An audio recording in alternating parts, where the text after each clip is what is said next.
And welcome. तो आज हम लोग इस वीडियो में देखने वाले हैं क्लास 9th का सोशल साइंस का chapter number 9 the industrial revolution and social change का नेक्स्ट वीडियो। तो लास्ट वीडियो में हमने स्टार्ट किया था कि ऐसे क्या क्या कंडीशंस थे जिसके कारण से ब्रिटेन में जो है इंडस्ट्रियल रिवॉल्यूशन जो है बहुत फास्ट वे में और दुनिया का फर्स्ट इंडस्ट्रियल रिवॉल्यूशन वाला कंट्री जो है बना था। इसके रीजंस जो है हम लोग देख रहे थे और उसमें हमने पहला रीज़न डिस्कस भी कर लिया था। पहला रीज़न क्या था? Political situation. वहाँ पर जो भी इंग्लैंड था, वेल्स था और स्कॉटलैंड, इन तीनों को मिलाकर ब्रिटेन कहा जाता है ना।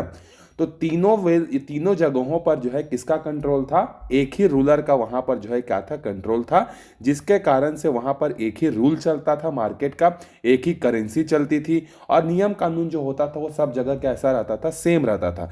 तो जिसके कारण से ट्रेड करना क्या हो जाता था? काफ़ी ज़्यादा जो है मर्चेंट्स लोगों के लिए आसान हो जाता था। तो वो एक रीज़न जो है हमने पढ़ा था। अब हम लोग सेकेंड रीजन देखते हैं। इंडस्ट्रियल रिवॉल्यूशन होने का जो सेकेंड रीजन है वो है द डोमेस्टिक मार्केट। अब देखो, राजा का जो काम है वो तो हो ही रहा है, नियम कानून करेंसी वगैरह सब काम हो गया। अब दूसरा चीज़ जो है इंडस्ट्रियल रिवॉल्यूशन के लिए जो मोस्ट इंपॉर्टेंट है वो है आपका डोमेस्टिक मार्केट। अगर आप सामान बना रहे हो तो उसको बेचने के लिए आपको मार्केट भी तो चाहिए ना। ऐसा तो नहीं कि उसको बना के गोडाउन में भर के रख दोगे। ठीक है, तो दूसरा रीजन है हमारे पास डोमेस्टिक मार्केट वहां की कैसी थी, इसको देखते हैं। In industrialization, the mass production of goods required a big market to sell all these goods. Let us see how Britain developed this market. अब इंडस्ट्रियल रिवॉल्यूशन के कारण से क्या होता है, जो प्रोडक्ट है बहुत ज़्यादा मास क्वांटिटी में या बहुत ज़्यादा लार्ज क्वांटिटी में क्या होते हैं? प्रोड्यूस होते हैं। तो अगर लार्ज क्वांटिटी में अगर ये सामान प्रोड्यूस हो रहे हैं तो इनको सेल करने के लिए मार्केट चाहिए। तो ब्रिटेन ने किस तरीके से इस प्रॉब्लम का सॉल्यूशन दिया वो हम लोग इसमें देखने वाले हैं। चलिए देखें। Britain was politically unified and had a centralized administration from 16th century। ठीक है, जो ब्रिटेन था उसमें पूरा का पूरा जो स्टेट का या पूरा का पूरा ब्रिटेन का जो कंट्रोल था वो सेंट्रलाइज था, मतलब एक आदमी के कंट्रोल में जो है रहता था। ठीक है, 16th सेंचुरी से ही। So it could establish a unified economic policy for the whole country, जिसके कारण से पूरे कंट्री में क्या था? एक ही जो है इकोनॉमिक रूल्स जो है बने हुए थे। अब जैसे मान लो अगर एक ही राजा का कंट्रोल नहीं होता, हर हर 50 किलोमीटर के बाद जो अलग अलग राजा का कंट्रोल होता, तो अलग अलग राजा के लिए अलग अलग रूल्स होते कि हमारे यहाँ टमाटर इतना में बिकेगा, हमारे यहाँ टमाटर इतना में बिकेगा, हमारे यहाँ टैक्स इतना लगेगा, हमारे यहाँ टैक्स उतना लगेगा। इस तरीके का होता कि नहीं? अगर ब्रिटेन बहुत सारे छोटे छोटे टुकड़ों में बटा होता तो बहुत सारे वहाँ पर राजा होते, तो लेकिन वहाँ पर बहुत सारे राजा नहीं थे। वहाँ पर कौन था? सिर्फ एक ही किंग था। और इसी किंग के कारण से क्या हुआ, वहाँ पर हर चीज़ जो है क्या थी? यूनिफाइड थी।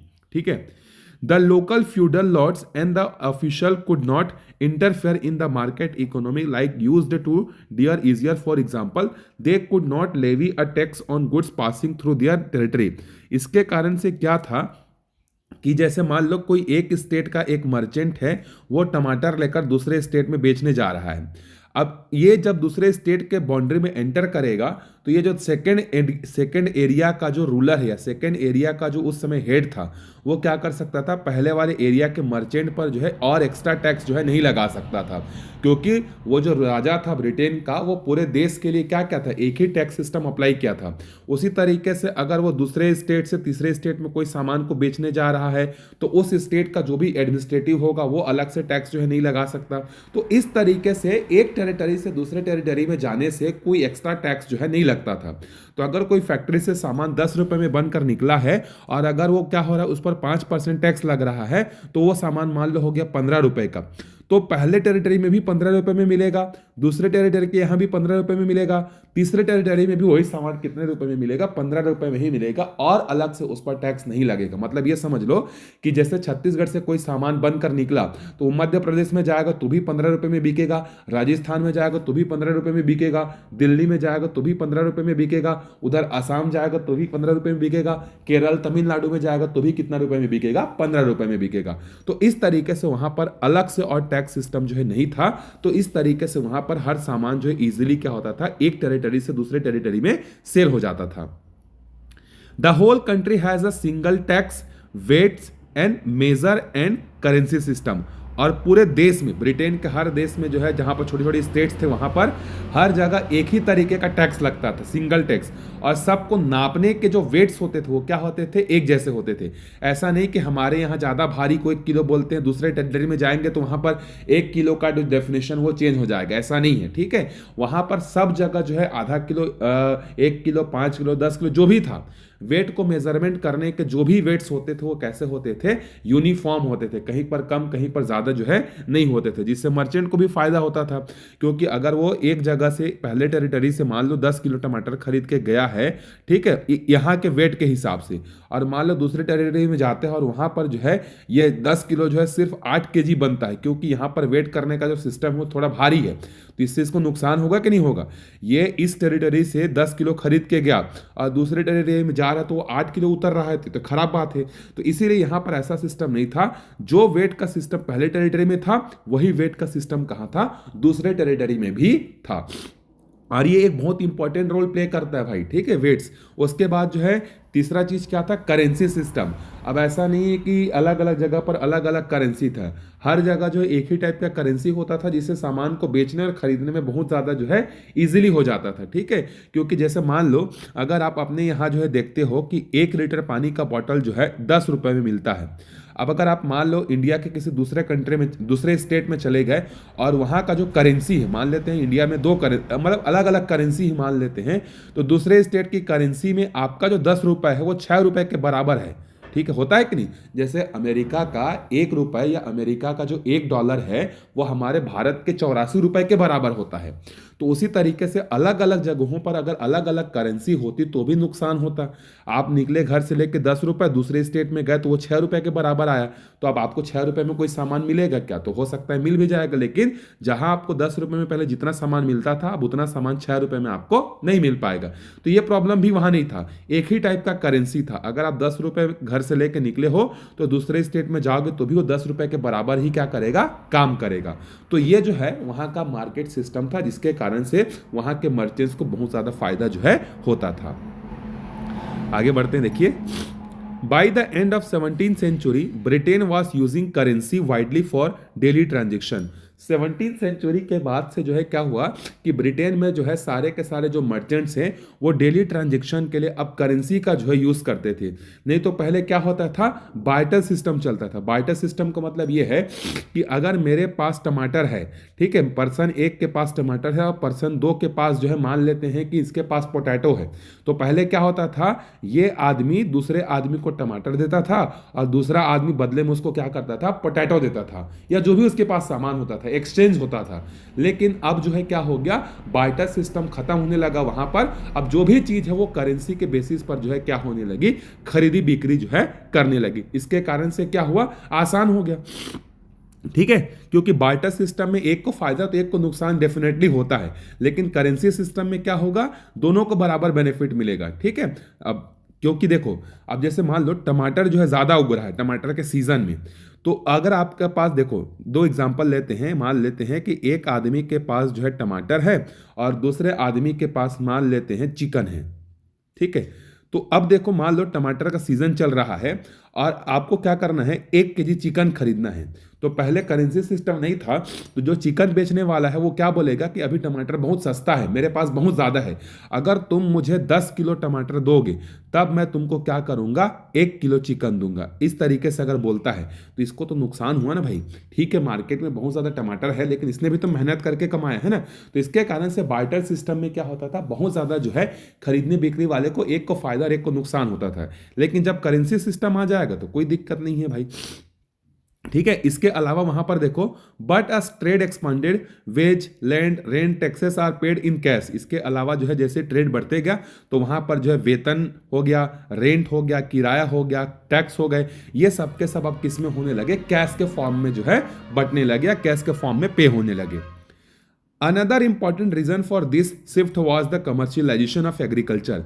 अब कैश को यूज करने के पीछे जो है एक बड़ा कारण ये भी है कि अब वहां पर एग्रीकल्चर का क्या होने लगा, कमर्शियलाइजेशन होने लगा। मतलब पहले जो एग्रीकल्चर होता था वो सिर्फ पेट भरने के पर्पज से होता था। ठीक है, हमारे यहाँ के इंडिया के किसान भी जो होते थे पहले जो एग्रीकल्चर करते थे, जैसे हमारे छत्तीसगढ़ के ही किसान लोग, हमारे छत्तीसगढ़ के किसान लोग पहले क्या करते थे, अपना घर में साल भर खाने के लिए क्या रहे, चावल बना रहे, इसी पर्पज से मैक्सिमम जो है क्या किया जाता था, एग्रीकल्चर किया जाता था। लेकिन आजकल जो है एग्रीकल्चर जो हमारे छत्तीसगढ़ में किया जाता है वो किस पर्पज के लिए किया जाता है, बेचने के पर्पज के लिए किया जाता है। खाने के लिए तो किया ही जाता है, थोड़ा बहुत घर में रखते हैं, बाकी जो मैक्सिमम पार्ट होता है उसको किस पर्पज के लिए यूज किया जाता है, ताकि उसको हम लोग क्या कर सके, बेच सके। क्योंकि अभी जो राइस का जो प्राइस है वो हमारे छत्तीसगढ़ में 3100 रुपये पर केजी है।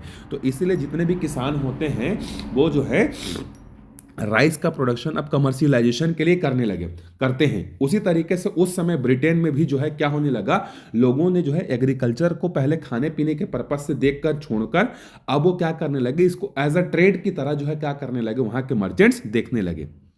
Farming was no longer done just to meet the household needs but to sell farm produce in the market for profit। वही कहा जा रहा है कि फार्मिंग का पर्पस अब सिर्फ और सिर्फ घर की जरूरतों को पूरा करने के लिए नहीं था, बल्कि इसको मार्केट में बेचकर पैसा कमाना था।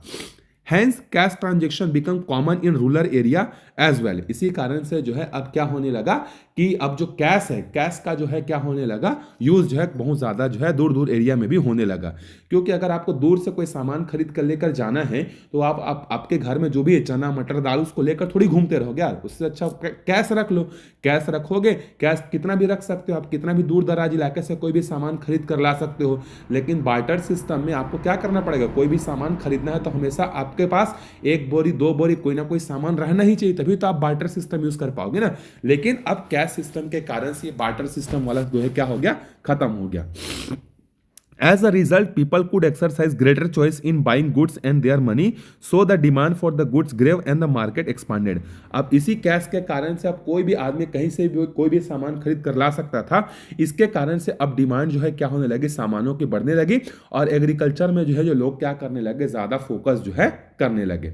तो पहले तो इंडस्ट्रियल रेवोल्यूशन हुआ, और उसका इनडायरेक्ट बेनिफिट क्या हुआ इंडस्ट्रियल रेवोल्यूशन का, कि अब जो फार्मर्स थे, जो मर्चेंट्स थे, अब उनका जो फोकस है वो कहाँ होने लगा, एग्रीकल्चर फील्ड में भी जो है शिफ्ट होने लगा। एग्रीकल्चर का कमर्शियलाइजेशन होने लगा।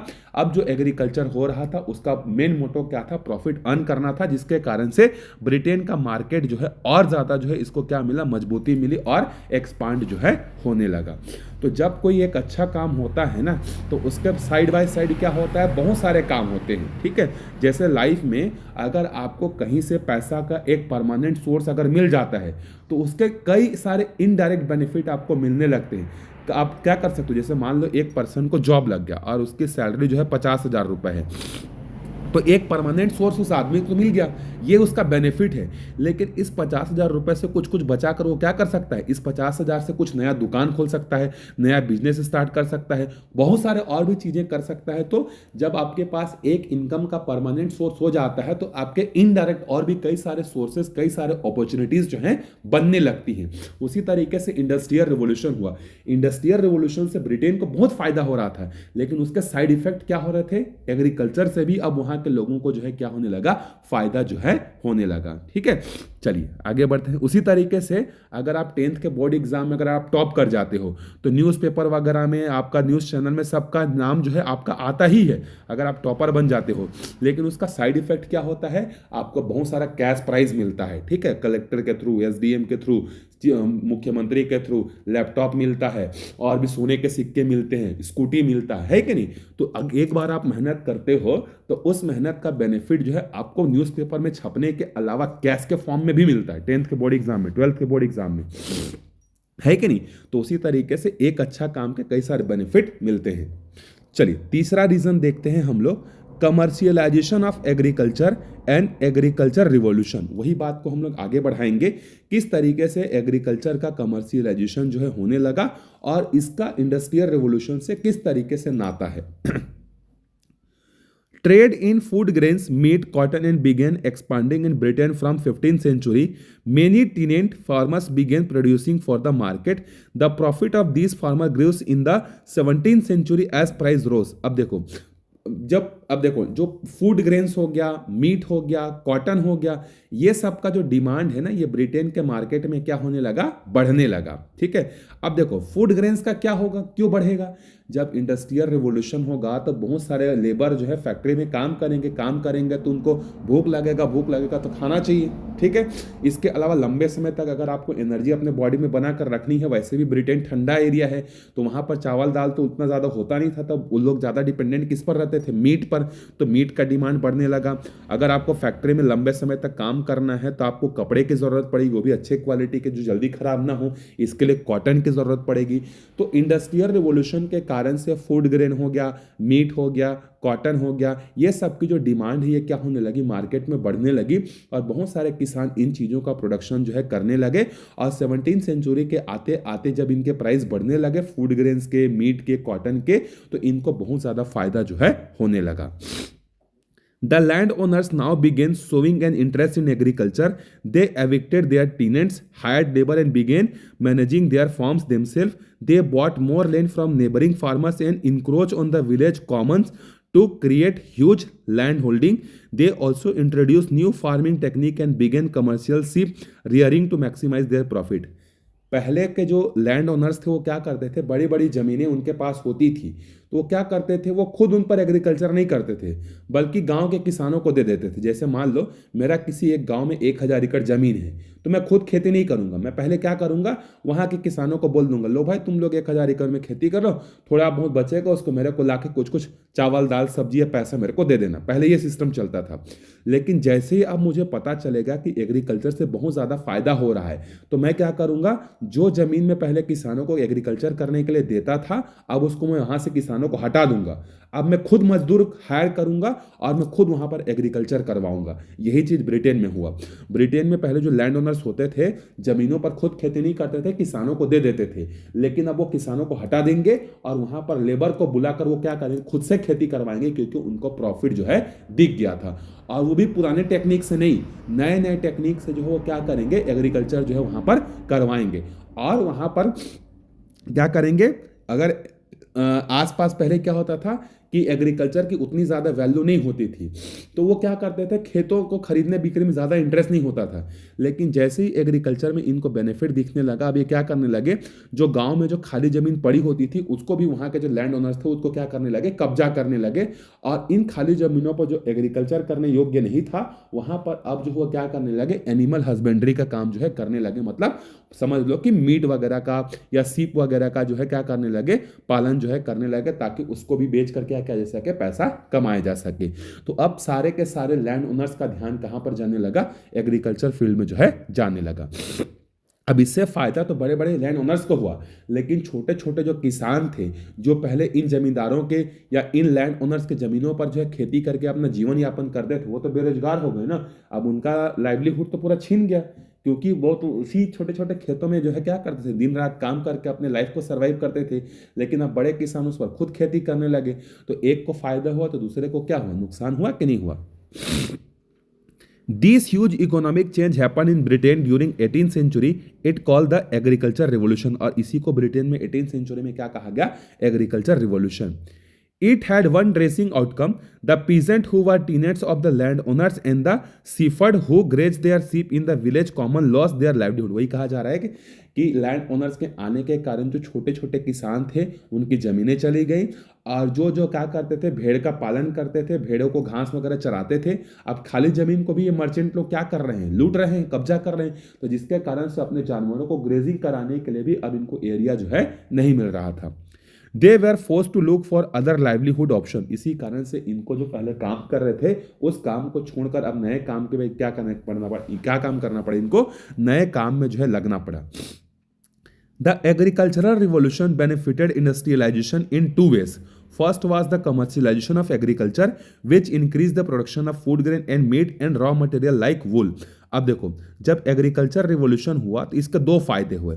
पहला फायदा क्या हुआ इंडस्ट्रियलाइजेशन को, पहला फायदा इंडस्ट्रियलाइजेशन को यह हुआ कि एग्रीकल्चर का अब कमर्शियलाइजेशन होने लगा। अब एग्रीकल्चर का मोटो क्या हो गया, प्रॉफिट कमाना और मैक्सिमम प्रोडक्शन करना, जिसके कारण से इंडस्ट्री में यूज होने वाले जो रॉ मटेरियल थे वो अब क्या होने लगे, ज्यादा प्रोड्यूस होने, फूड ग्रेन्स ज्यादा प्रोड्यूस होने लगे, मीट का प्रोडक्शन भी क्या हुआ, ज्यादा होने लगा। ठीक है, तो इंडस्ट्रीज को फायदा ही होगा इससे।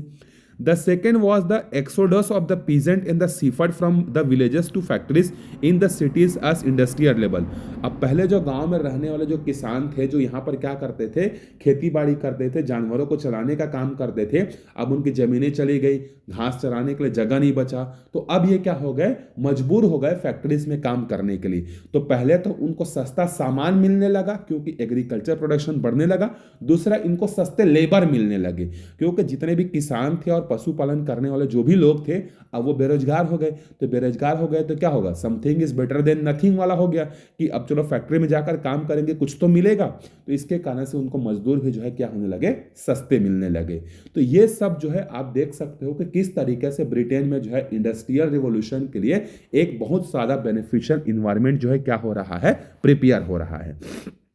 चलिए, इसके बाद हम लोग नेक्स्ट वीडियो में डिस्कशन करेंगे इंटरनेशनल ट्रेड एंड कॉलोनियलिज्म, जिसके कारण से अब वहां पर ब्रिटेन को और भी किस किस तरीके से बेनिफिट जो है हुए, वो हम लोग नेक्स्ट वीडियो में जो है डिस्कशन जो है करने वाले हैं। तो मिलते हैं नेक्स्ट वीडियो में, तब तक अच्छे से पढ़ते रहिएगा। Bye bye.